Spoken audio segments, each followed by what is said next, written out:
All right, tonight we will finish Esther.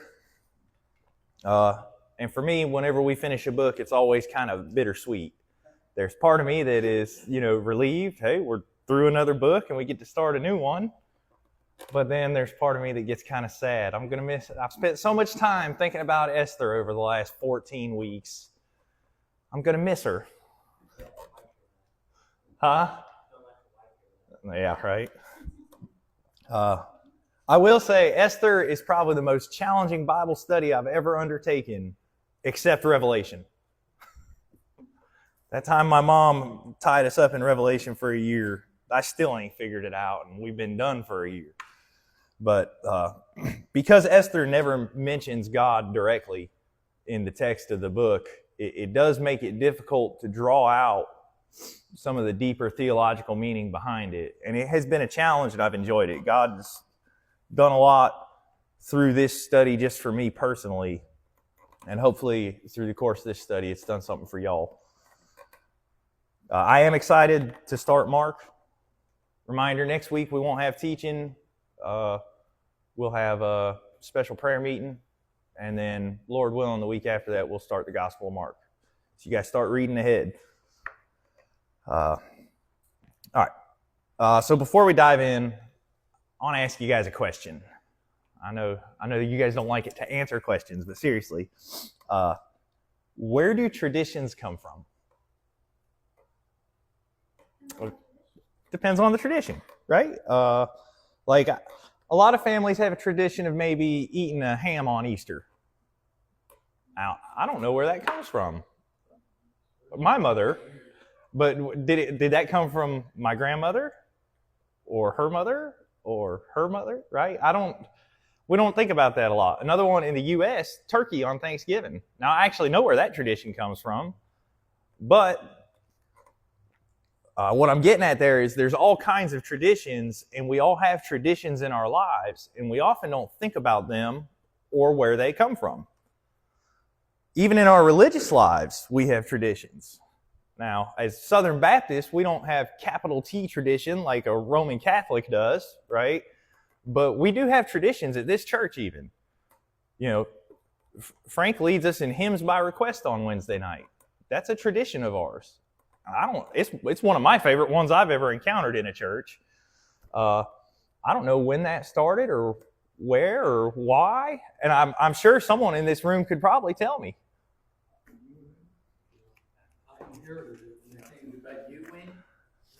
You remember when we started? It's just been that way. Right? Okay, so, well, I hadn't heard it said this, I know. I kind of bring that up just to say that if we don't keep an eye on the fact that we have traditions, we'll get into the error of saying, well, I don't have any traditions. And that does lead you down a dangerous road. Because anything that is not, that's how traditions become dogmas, right? Things you have to believe.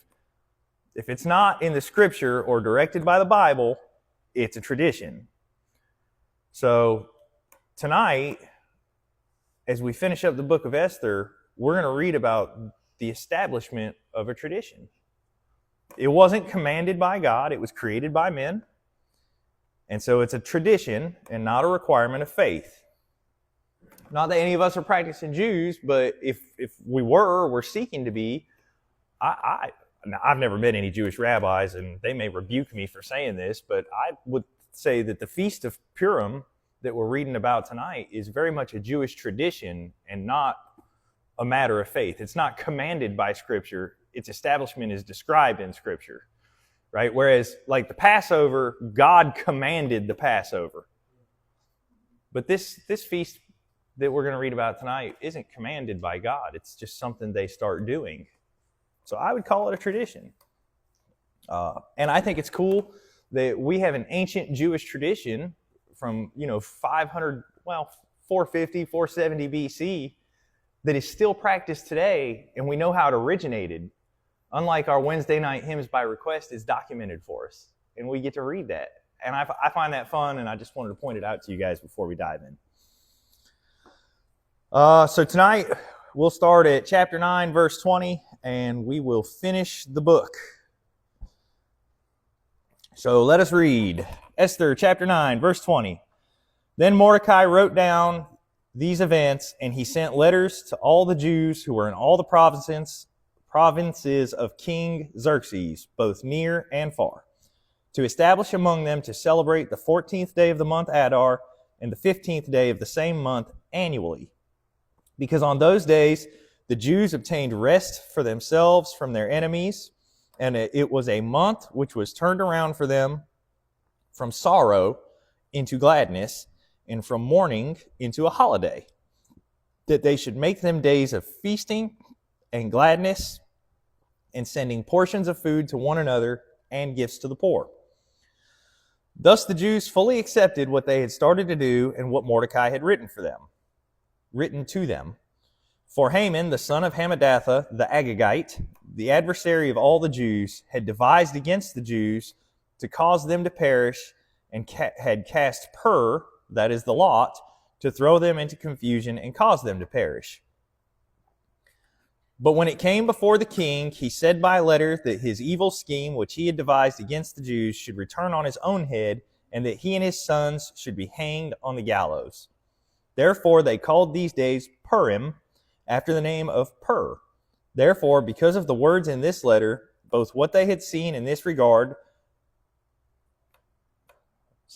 Therefore, because of the words in this letter, both what they had seen in this regard and what had reached them, the Jews established and accepted a custom for themselves and for their seed and for all those who join themselves to them, so that celebrating these 2 days according to what was written down and according to their fixed time from year to year would not pass away. So these days were to be remembered and celebrated throughout every generation, every family, every province, and every city. Thus these days of Purim were not to pass away from among the Jews, nor their memory come to an end from their seed. Then Queen Esther, daughter of Abihail, with Mordecai the Jew, wrote with full authority to establish this second letter about Purim.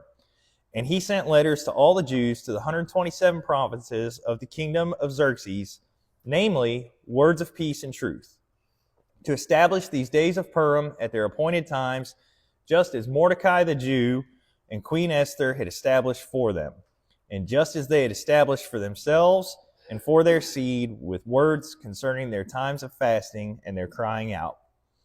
And the declaration of Esther established these words concerning Purim, and it was written in the book. Then King Xerxes set forced labor upon the land and the coastlands of the sea, and the entire work of his authority and his might, and the full account of the greatness of Mordecai, whom the king had made so great. Are they not written in the book of the chronicles of the kings of Media and Persia? For Mordecai the Jew was second only to King Xerxes, and was great among the Jews, and pleasing to his many fellow brothers, one who sought the good of his people, and one who spoke for the peace of all his seed. So in verses 20 through 22, we're told that Mordecai writes down all the things that had taken place and sent letters to the Jews across the empire, instructing them to establish this holiday. It's a 2-day feast on the 14th and 15th of the 12th month of every year. And it is a celebration and remembrance of God delivering them from the hands of their enemies. All right, so we talked about this a little bit in the overview of the book and historical background chat at the very beginning. Some people believe, based on verse 20, that Mordecai wrote the book of Esther. They're saying, see, that's him writing down everything that happened, and that's what we're reading. It does make logical sense, but like I told you guys before, we don't know. And truthfully, it doesn't really matter. I don't get hung up on it, and you can make your own judgment on it. If you want to take verse 29 and say that that's when Esther wrote everything down, and that's this, I don't think that's accurate, but it could be. Anyway, we won't get back into authorship. We already hashed that one out. One thing we do want to take close notice of is that Mordecai is already using his newfound authority as the prime minister or the grand vizier And he's using it for a unifying effect on the people, right? Not only was he able to provide them with a law that allowed them to defend themselves against their attackers on that fateful day, right? But they were also rescued from the schemes of Haman in that. And so now he's spreading the word through the empire about God's provision for the Jews and decreeing what they should do in recognition of it. To have an annual 2-day celebration, a feast in the last month of the year, where they would send portions of food to one another and give gifts to the poor. Right? So that's an interesting contrast, because in the law written, the Jews were authorized to take the goods of the people that they killed. Right? And they didn't. They refrained from that. And now, as a result, in celebration, after it's all over with, not only are they not taking other people's goods, they're giving away their goods. It's really kind of impressive. They were so overjoyed to be delivered from what seemed like certain death that they weren't concerned with enriching themselves. Instead, they wanted to celebrate what God had done and rescued them from their enemies.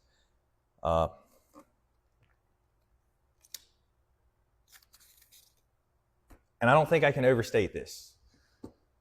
Make the observation. The person that has been delivered from evil, if truly delivered, will have a grateful heart. Okay? Truly grateful hearts are willing to give as a form of showing their thanks. So if you are a Christian, you should seek to serve Christ's church and give what you can from your abundance.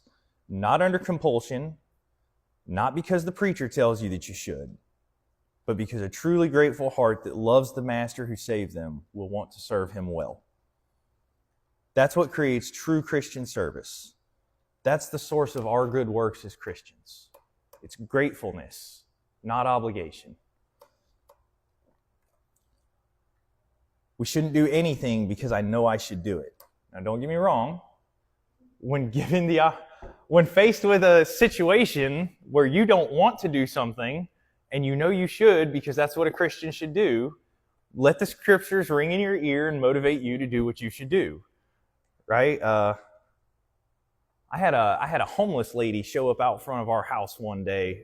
What was that, 2 years ago? In the summertime. And she's out there sitting in the shade. And what I really wanted to do was close and lock my gate. And then my family was safe and insulated and I didn't have to deal with it. But there's this poor young lady sitting out there in the burning heat. And she'd already spent some time at Destin's. He'd already called me and warned me about her. And the whole time in the back of my head, I could hear Jesus saying, anyone who gave one of these food or drink in my name. And I'm like, yes, Lord. And reluctantly and honestly, under compulsion and against my own hard heart, I took that lady a bag of chips and a cup of ice water, and I actually gave her a ride into town. Not because I wanted to, but because I knew that's what I should do.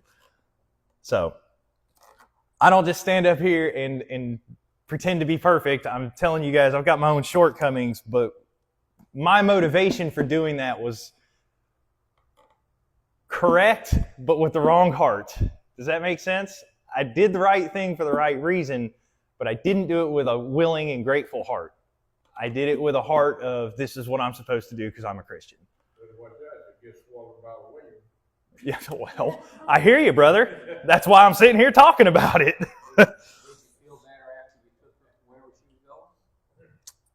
I was smiling because she told, in the course of the short car ride from my house to the Piggly Wiggly on Highway 45, I found out that she's Marilyn Monroe and she's secretly the President of the United States. I mean, she was just, no kidding, either so hopped up on whatever she had been using that she didn't know where she was, or she was actually out of her mind. And I don't know which, but it was an entertaining car ride, man. And she was looking around the truck. Oh, there's a bottle of water back there. Can I have that bottle of water? Can I have that cup that's sitting there? You got some change here. Can I have a couple quarters? I was just like, sure, whatever gets you out of my truck. So, that doesn't represent me well, but at least it's honest. No. She can't have my truck. I have a hard time giving my own kids my truck. She ain't getting it. The reason I ask is a lot of times when we do something like that, reluctantly or whatnot, after it's over and all, then you're thankful you did it. You're like, well, no, I didn't want to do it, but now that I did it, okay, that was right and a good thing to do. And if you did, you know. It comforted me to know that I had done the right thing, Well, that's what I'm saying. but I really didn't feel like I'd necessarily helped that girl at all. But I didn't know what I could do to really help her genuinely, so I did what I could. But our good works should be, or the motivation for our good works should be because I recognize what, as we were reading in the hymn, He touched me, right? What Jesus did in my life. Something changed in my life. And my grateful heart for that should be my motivation for doing good works and taking care of poor homeless ladies that show up on my front porch. Yep.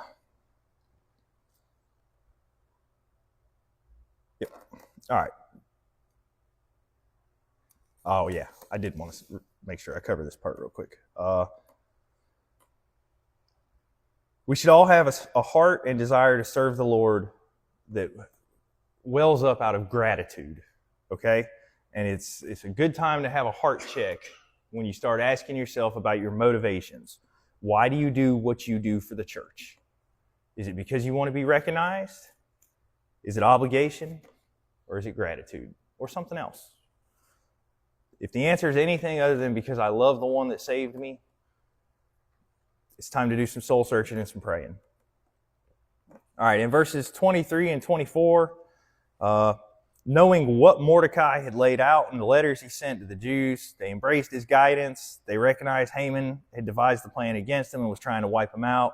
And they also recognized that he had used the casting of lots to determine when it would be done. You guys remember that? He got the diviners together and they basically threw the chicken bones to figure out when it would be. I don't know. They probably didn't have chickens over there at that time. I don't know what kind of bones they would be throwing. I'm sure they didn't have dice. Dice go back a long time, but I don't know that they go that far. I don't know. You can look it up and brief me later. Find out for me. I'm serious.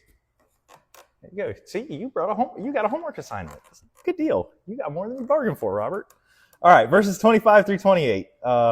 When it was shown to the king the evil intent and evil scheme of Haman, the king turned it around on Haman. And of course, as we talked about last week, Haman and his sons were hung on the gallows in Susa.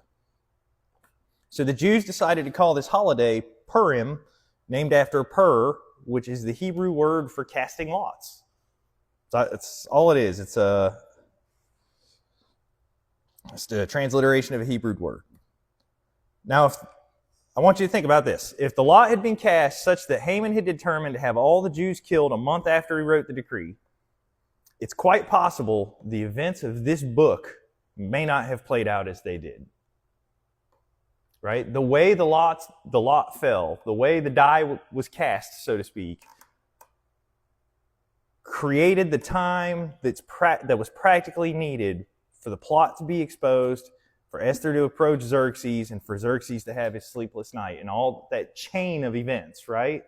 That all took time. It practically needed a period of time. And I'm not saying God couldn't have accomplished it the same way on a shorter time frame, or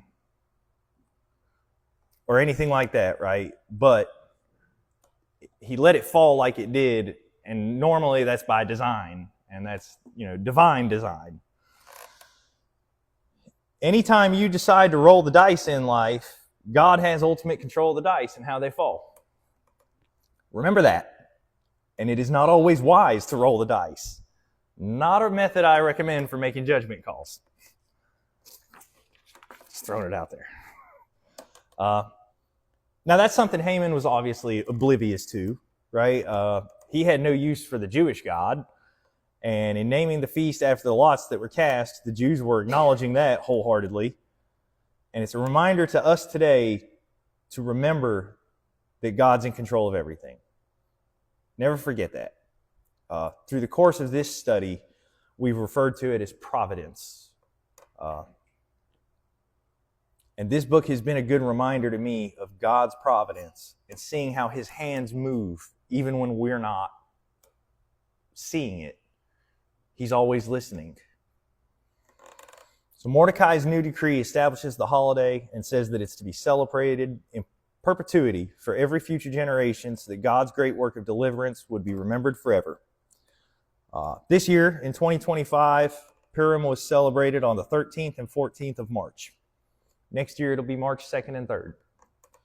You know, the Jewish calendar is a lunar calendar, so it's not quite 365 days, and that's why it bounces year to year. That's the reason Easter bounces year to year, because it's based on Nisan 14, right?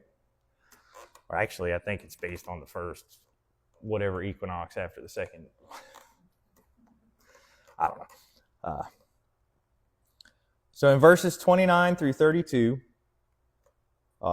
then Esther, with Mordecai, writes a second letter. And this one is an actual, the way I read this one is an actual official decree, right? The difference between the one Mordecai wrote is that it says he sent it around to the Jews in the kingdom.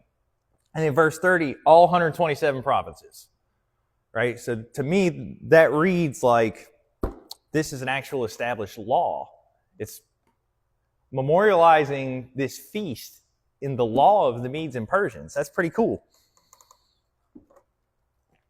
And it says it contained words of peace and truth and established the days of Purim. And additionally, it mentions in there their fasting and their crying out to God in their time of distress. And then it says the declaration of Esther was written in the book. I take that to be the book of the law of the Persians and the Medes, or the book of the chronicles of the kings of Media and Persia. Some people take that to mean Esther wrote this book. What? Oh. All right. Blah, blah, blah, blah. A major event like this, where 75,000 men were killed in 2 days, would most definitely be written in the Chronicles of the Kings, though, I would assume. I can't imagine that being just overlooked. Oh, we're not going to talk about that. That's a major event. So I think that's what's being spoken of there. And now verse 10, or chapter 10, only 3 verses, right? Finally, the wrap up. Xerxes continues to rule. What it doesn't say here is he conquers some new territory, actually, and enslaves the people he conquered along the coastland and the sea. And all the things Xerxes did along with Mordecai are recorded in the Chronicles of the kings of Media and Persia. Mordecai was second only to the king. He was great among the Jews. And so that's the end of the book, right? So congratulations, you guys all survived through the whole book of Esther. So now I want to, concluding tonight, rather than focus on just these last few verses of the book, I want to talk about the book as a whole, overall, right? I told you when we started this little endeavor that the theme of this book is redemption. And I stand by that assessment. The book is a historical account of a time when the Jews were at risk of being completely annihilated, and yet they were saved from it. They were redeemed out of it. The entire Bible is an account of God's interaction with mankind, and over again, you find God rescuing mankind from themselves. And that's what we've just read in this book. Men are saved from men by God. So then I've got those 3 questions I try to ask or answer in the course of our study each week, right? What does this tell us about God? How does it point us to Jesus? And what do we do with it? So here's what it tells us about God. The book as a whole, that God is entirely in control. God is the sovereign of the universe. And using means like men, God accomplishes His purpose and fulfills His promises. There's nothing too big for God to handle. And throughout the book, we've talked about the providence of God over and over again. But it also demonstrates to us how much God cares. right? That's not just a platitude to make you feel better and to give you a warm fuzzy inside. I'm not just telling you, oh, God loves you, right? Because some people do that. I'm telling you, God genuinely cares about you as an individual. He cares about you and you and you and you and you and around the room, right? Whether you believe in Him and serve Him or not, He still does care about you. And He desires that all men would be saved. By men, I mean mankind, obviously. But God especially cares for those who seek and serve Him. And this whole book has been a wonderful reminder to me that God has got things under control. Honestly, as we've gone through the process of forming a search committee and looking at the future of the church and working through all of that, this book has been a huge encouragement to me personally. It's a reminder there's nothing God can't handle, right? And we all know that intellectually. But living through the situation we're living through, where it does feel like there's an evil scheme at play to destroy us, this study has helped stabilize my faith. How does it point us to Jesus? Well, it's a story of people being saved. To me, it's a softball, right? That points straight to Jesus.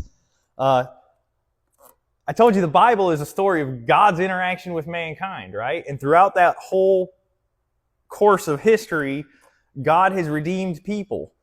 And today, the redemption story is alive and well. Jesus saves. That's His business. That's what He does. And He still does it today. And I know because I see it. I know people that are still out there getting saved right now. And faithful people that are out there preaching to them and sharing the good news with them. And that's what we should all be doing. Jesus will continue to save people until He returns. If you know anyone that feels like their life is falling apart or they don't have any direction, point them in the only direction that can actually save them. Point them to Jesus. All right, our last question. What do I do with this? And the first question, I told you part of what I've done with it. If we take nothing out of this, if you guys as a group take nothing else out of this study, get your pen and paper ready. This is the final exam. This is what I want you to learn. Okay? My hope is that for the rest of your life, you will always remember that Haman was an Agagite. And you will remember why that is significant. Because he was an Amalekite. He's the culmination of hundreds of years of history when one man disobeyed God. Right? When you study the Old Testament, you tend to run into some lines that are intriguing, but they seem almost like a contradiction. Right? Like here's one. God says He will visit the iniquities of the father to the third and fourth generation. And then, in another place, God says He will only hold a man responsible for his own sin. Each will be held accountable for themselves. That seems on the surface to be a contradiction, but it's not. This relationship of Haman being an Agagite and Mordecai and Esther being Benjaminites is a demonstration of how both are true at the same time. Right? Saul disobeyed God, led to Israel's decline and fall and generations of idolatry. Now, obviously, Haman was an Agagite and was the son of someone full of iniquity and was himself full of iniquity. And the same two bloodlines, generations down the road, were able to meet each other and restore the righteous command of God into properness. That really sticks out to me. Right? We're talking about how Esther leans to the providence of God, that since the first time Saul disobeyed God and lost the crown, 600 years later, it comes to a close, and it's the same bloodline of the two men that started it to begin with. So, like I said, if you guys got nothing else out of the last 12 to 14 weeks, I hope it was that Haman was an Agagite, which means he's a descendant from the Amalekites. I hope you remember that forever. I hope when you're 70 years old, you can tell people that.